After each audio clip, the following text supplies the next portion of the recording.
Hey, I'm Harry from Wonderhorse. Hi, I'm Jacob from Wonderhorse, and this is Records in My Life.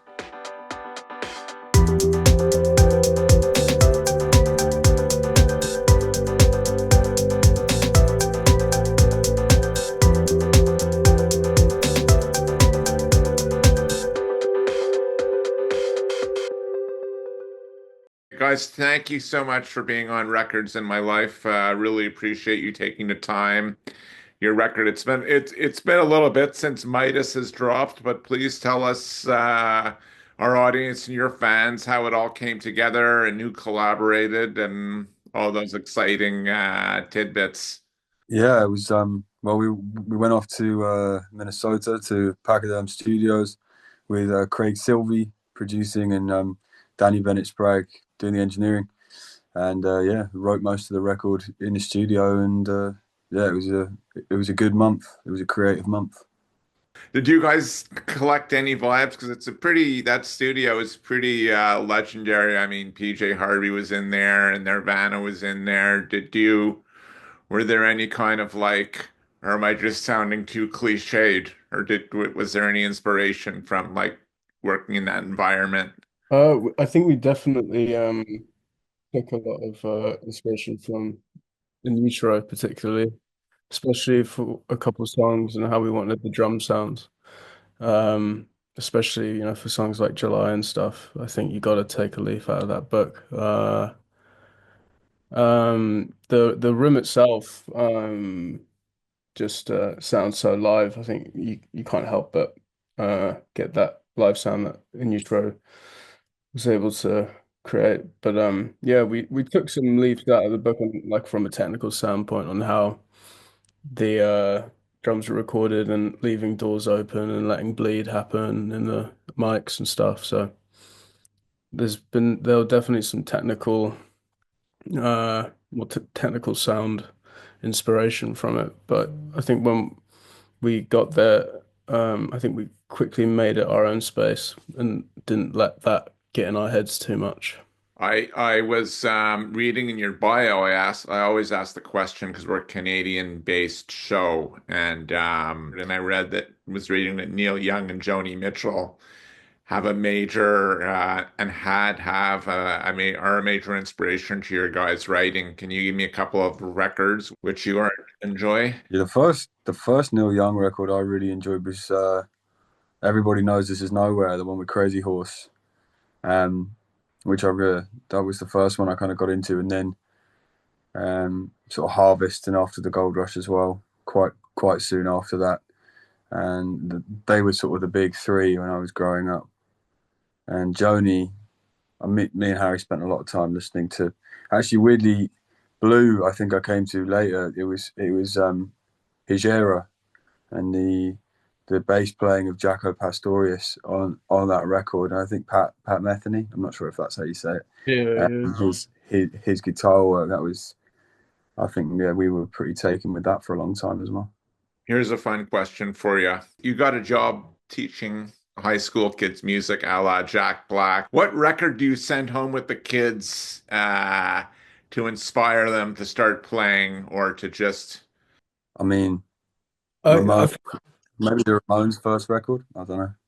yeah, maybe like Quadrophenia would be a good place to start. Richard Branson, and I stress not Elon Musk, invites you up in a rocket to go up there. What soundtrack are you taking to relax and enjoy the ride? Like Spirit of Eden by Talk Talk. I think that'd probably be the one I took up there. I've been listening a lot to that Burial album, Untrue. So I'll probably take that one with me. You guys are a full-time, pretty much, or right now as the record comes, touring band. God, this is a horrible situation with the stereo in your bus or your Sprinter breaks down and it's on repeat. If there's one record you'd have to listen to for 300 kilometers, which record would it be? Exile on Main Street, Rolling Stones. There's so much in there to unpack. You can listen to it like every time I listen to it, something else kind of jumps out. So I'll probably pick Exile. Yeah, Exile. What's a live record? A lot of bands, it's a popular trend these days, are playing their record live in its entirety. Which one would you like to hear? I mean, it'd be difficult because Bob's gone, and they've already done a great live record. I can't remember what it's called. But is it live at Max's? No, it's not Max's. But I'd like another live replacements record. I'd like them to do, I don't know, Tim live or Let It Be live, maybe. Honestly, not to cut out, but I would honestly pick replacements as well. I think that would be really the only band I'd want to hear a live album of. Yeah. My nephew has just got back into the dating game. What's a good romantic record to set the evening on a good note? Kind of a weird choice, but Blue Valentines, Tom Waits. There's a few different moods in there, or anything by Miles Davis, like Chet Baker, any of that kind of cool jazz sound. I think was it like the not like some of the older stuff like DJ Shadow and his album Introducing is pretty unbelievable. There's this album that's become one of my favorite albums. Is this that what I mentioned before is the album Untrue by Burial.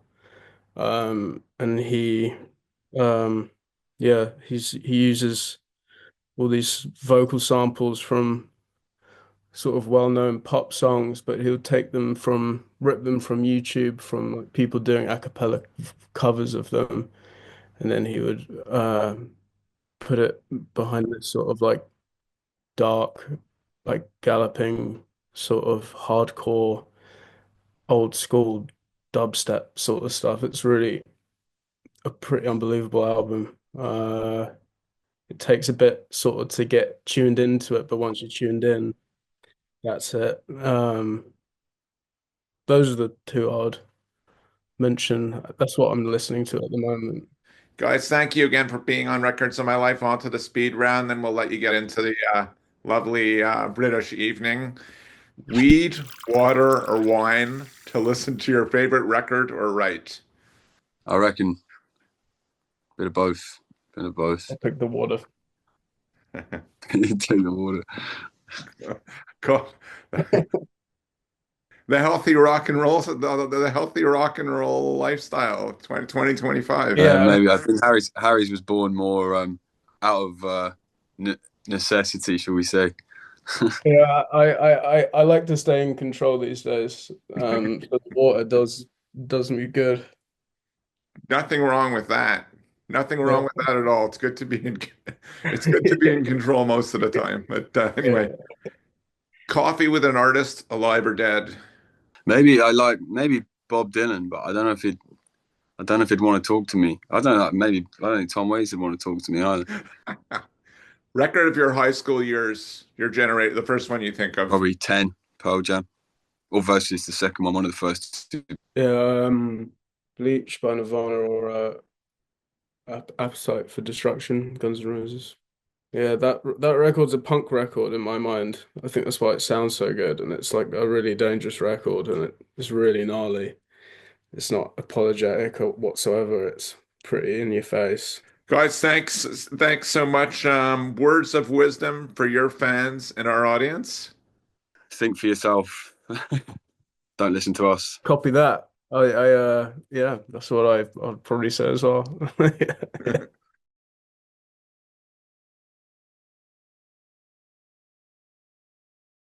The show is really nothing without you.